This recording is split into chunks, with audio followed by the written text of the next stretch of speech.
বিয়ের আগে বউরে বলে দিবেন, শোনো বউ, আমি কিন্তু বড় তেড়া যুবক, আমি কিন্তু 2 নম্বর পথে কামাই করব না।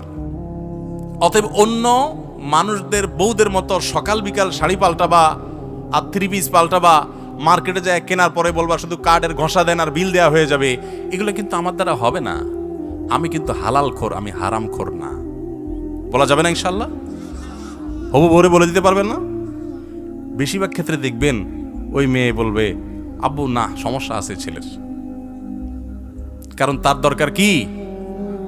একটা চোর।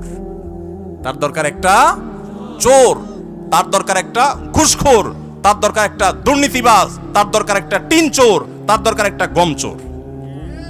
সে সৎ মানুষ পছন্দ, আপনি সাথে সাথে সেজদা পড়ে যাবেন, যাক একটা চোর প্রিয় মানুষ থেকে আল্লাহ আমাকে মুক্তি দিছে। একটা সৎ মানুষ খুঁজবেন, চেষ্টা করা যাবে না ইনশাআল্লাহ।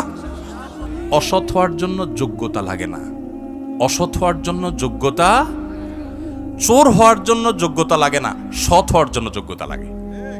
সৎ হওয়ার জন্য মেরুদণ্ড শক্ত থাকতে হয়, হিম্মত থাকতে হয়, সৎসাহস থাকতে হয়।